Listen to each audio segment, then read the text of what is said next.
When was the last time you read a book that you're not being tested for? Well, many of us can hardly recall such a time. Welcome to the book club segment here on Good Morning Kenya, where we try to cultivate a positive reading culture by exploring books and their authors. Today we are going through a book called The Power of a Dream by Richard Miriti. Thank you very much, Richard, for coming. Thank you. And maybe I can start by asking you, what inspired you to write this book, The Power of a Dream? It's quite powerful. Thank you very much for that very good question. What inspired me is the challenges we face as an African continent. Most of the time, when the West is progressing economically, socially, spiritually, psychologically, back in Africa we are regressing. So basically I took up the challenge and tried to show people the step-by-step ways we need to preserve our culture, we need to preserve our lives, and to carry on with our dreams. I've always told people, and it is in the book, you do not have to be in the United States to achieve your dream. You can achieve it here in Africa. You can achieve it here. And a dream is not like, success in life is not an event, it's a process. So what do we need to do to achieve our dreams? That is what this book is all about. What was your main objective, and who are you targeting? Who are your target audience in this case? Every young person, every young profession, and all men, those in schools, those out of schools, the jobless, the politician, everybody is part of this book. It's a book that will really overhaul the mindset of every person that is in Africa today. We are sitting on a lot of resources, yet every single day we are crying to the West and World Bank, we need money. Yet we have all the potential, the resources around lying in land. There is much we can do.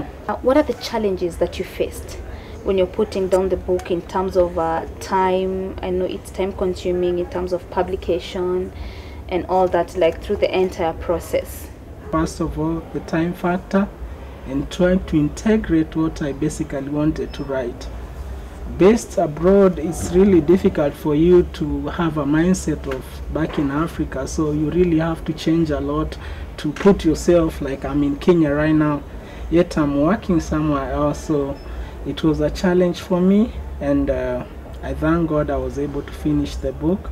But it is a book I can tell you that a lot of people have loved. Back in the UK, in the United States, they are buying the book. There's something that you've talked about here that I found quite interesting, the value of ideas, raising finance for your enterprise. Tell us about that. Most of the time in Africa, we cry for all of the challenges we face in terms of finance. You're saying you're out of the university, you cannot get a job, you do not have the finance to fund your business. What next? For me, I believe challenges offers greatest opportunities in life. I'll give an overview of my life when I was a young person after high school. I used to live in Mombasa, and we had this great challenge of water. Mombasa had a great shortage of water, and we had water vendors who used to come and sell water. And every end month, my mom would write a paycheck to the water vendors. So I asked my mom, can you loan me some money so that I can buy a cart, that's mkokoteni, so that I can also do the same work and you pay me? So she loaned me, and I was able to buy a mkokoteni, and every single month I would get a paycheck, not only from my mom, but even from the neighbors, because they saw the work I was doing. I also saw another opportunity because there were young kids who are in school, so I offered evening classes for tuition. The year came, so there is no moment I ever lacked to do something. So in my book, I'm just telling young people, you cannot miss something to do. And let's shift gears a little bit and talk about the challenges of writing a book and getting it published and all that. I know it's not easy, especially getting your book published. Tell us more about how you went about it. Anything worth having in life is worth working for. For me, I've spent sleepless nights getting this book together. Yes, I didn't sleep like for 8 hours, 9 hours. Sometimes I would sleep for 3 or 4 hours trying to get the chapters together.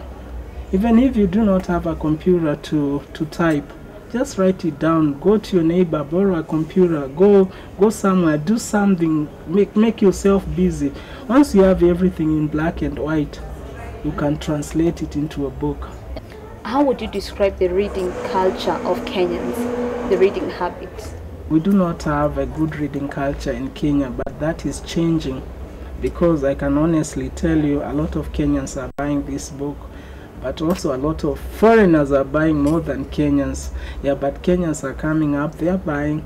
They really want to get solutions for their problems. You find them reading newspapers and all that kind of stuff. The reading culture is changing, but I can assure each and every Kenyan that is reading my book that there is a potential to change your life. Richard, as we come to almost the end of this interview, how would you summarize this book, the positive, inspiring message in this book? This book is basically about you. It's about me, and it's about your neighbor. It's about how you can achieve your dream in life. Remember, this life is not a rehearsal. If you really want to achieve something and you believe in yourself, you believe you can achieve it, go for it. Let not your weaknesses and challenges in life hold you hostage. This book is provoking you, is preparing you to be what you're meant to be in this life. There's no excuse as to why you cannot be the person you were created to be by God.